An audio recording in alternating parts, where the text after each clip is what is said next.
자, 보십시오. 생전 처음 보는 광경이 펼쳐졌습니다. 중국, 우리나라 서해에 무려 항공모함을 띄우고 전투기를 출격시켰습니다. 이게 도대체 무슨 일일까요? 자, 우리가 생전 처음 보는 상황들이 지금 펼쳐지고 있습니다. 현직 대통령이 외환죄, 일반 이적죄로 고발을 당하는 사태가 지금 벌어졌어요. 게다가 그것만큼 충격적인 국방, 안보에서의 이슈들도 화제인데 여러분께 간략하게 두 가지 소식 엮어서 소개를 해드리도록 하겠습니다.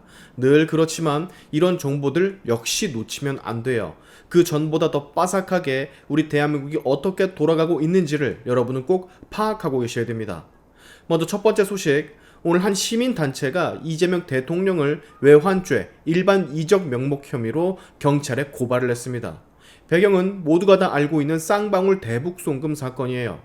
대법에 의해서 최종적으로 쌍방울 그룹은 경기도 스마트팜 사업 지원비 500만 달러, 이재명 당시 경기지사 방북 비용 300만 달러, 총 800만 달러를 북한 측에 대납한 것으로 확인이 됐죠. 그리고 대법은 동시에 당시 경기도 평화부지사였던 이화영에 대해서 유죄를 실형, 벌금으로써 확정을 했습니다. 판결문에는 경기도 측이 북한 인사에게 지급한 것으로 판단된다라는 내용이 담겨져 있었죠. 그래서 작년 6월 이재명 대통령은 민주당 대표 시절 제3자 뇌물죄로 기소가 된 상태며 그렇기 때문에 이번 고발은 국민들이 모여 만든 단체에서 대통령의 비리 혐의, 즉 외환죄에 대해 직접 묻는 수사 요구라고 할 수가 있습니다. 자, 외환죄는 특별합니다. 헌법 제84조는 재직 중 대통령은 형사소추를 받지 않는다라 명시하고 있어요. 하지만 내란죄 그리고 외환죄는 예외 조항입니다. 즉 이번 고발은 단순한 정치 퍼포먼스 개념이 아니라 헌법상 대통령도 책임을 지게 될 수 있는 매우 중대한 사안으로 직결될 수 있어요. 근데 이것보다 더 큰 문제는 여기 있습니다. 바로 너무나 우려스러운 국제적인 시선. 전 세계가 이 사건을 도대체 어떻게 바라볼 것인가, 어떻게 받아들일 것인가가 정말 중요한 사안이에요. 대한민국 대통령이 외환죄 고발 대상이 됐다라는 것은 국제, 금융, 외교 등 모든 부분에 있어서 매우 부정적인 신호이며 큰 리스크를 안고 있습니다. 한미동맹, 유엔 안보리 대북제재 체제에서도 한국의 신뢰도는 급격하게 추락할 수가 있죠. 미국, 일본, 유럽 국가들이 한국과의 고위급 협의에서 이전보다 훨씬 더 신중한 태도로 전환할 것이라 봐도 무리가 아닙니다.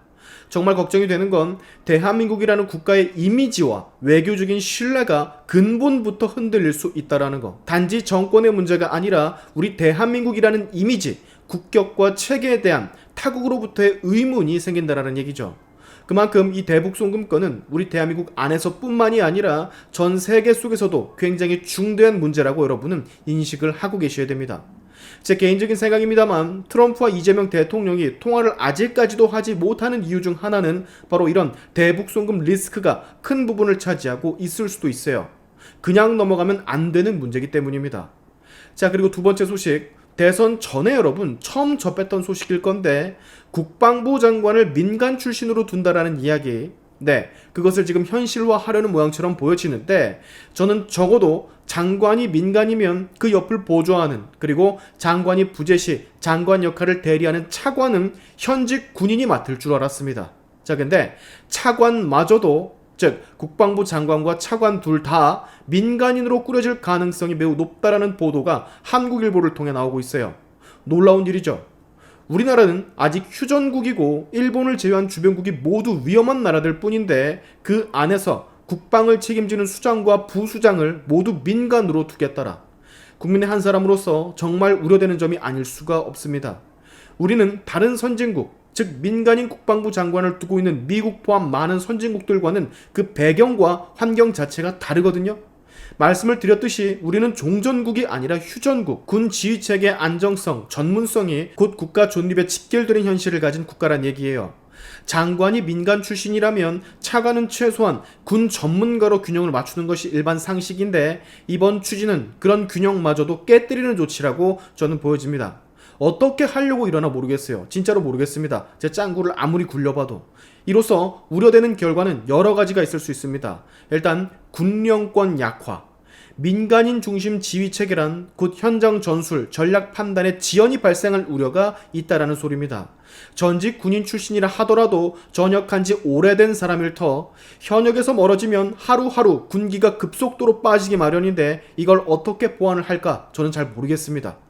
그리고 군 내부 사기 저하.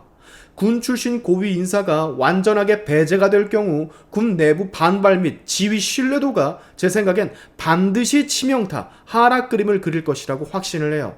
또한 안보의 정치화 역시 우려스럽지 않을 수가 없죠. 그리고 사송하게는 한미연합작전 같은 체계가 혼란을 빚을 가능성도 존재합니다. 미국은 전통적으로요 군사적 프로토콜과 파트너십을 중시를 했는데 지나치게 민간 중심인 동맹국의 국방부는 두 국가 간의 신뢰도에 절대 긍정적인 효과를 줄 수 없다라는 게 제 개인적인 생각입니다. 자, 우리가 반드시 묻고 지켜봐야 될 점. 국방과 안보는 여러분 정치적 실험의 대상이 아닙니다. 논외예요. 지금 같은 불안정한 국제 정세 속에서 국방부 장관과 차관 모두 다 민간인이라는 이 파격적인 실험이 과연 국민적인 공감을 얻을 수 있을지 의문입니다. 안보는 국민의 생명과 직결돼요. 그러니까 큰 문제인 겁니다. 이 국방과 안보 관련 긴급 속보 하나 전해드릴까요? 자, 보십시오. 생전 처음 보는 광경이 펼쳐졌습니다. 중국, 우리나라 서해에 무려 항공모함을 띄우고 전투기를 출격시켰습니다. 이게 도대체 무슨 일일까요? 미국의 항모가 우리나라 근처에만 와도 발작을 하는 중국, 우리나라 코앞에 서해 앞바다에서 본인들의 항모 푸젠함을 출격시켰어요. 있을 수 있는 일이라고 여러분 보십니까? 이재명 대통령은 이런 중국의 신호에 대해서 단호한 입장으로 대처를 해야 됩니다. 이미 중국은 한중 잠정 조치 수역에 인공 구조물을 세우고 마치 추후에 국토 분쟁을 예고하는 것 마냥 우리나라 해경의 접근조차 그때 전부 막아냈죠. 우리나라 해역임에도 불구하고. 근데 이번엔 그곳에 무려 항공모함을 띄워 서해 내해화를 시사하는 듯 무력 시위를 했다? 저는 이거 심각한 중국의 대한민국을 향한 안보 위협이라고 보여집니다. 근데 이런 상황에서 국방부 장관과 차관 모두가 다 민간인으로 차출이 된다면 국민들이 당연히 불안해하지 않을까요? 기사에 따르면 잠정 조치 수역서 훈련도 처음이었고 심지어 우리나라 측에 항해 금지를 일방 선포하고 진행을 했다라고 합니다. 우리나라를 중국이 어떻게 보고 있는지 대충 짐작이 되는 부분이죠. 어쩌려나 모르겠어요. 자, 이 영상의 내용도 여러분은 기록하고 기억하셔야 됩니다. 그리고 특히나 중국의 저런 행동은 반드시 이재명 대통령이 단호한 입장을 밝혀야만 된다라고 국민으로서 요청을 해야 돼요.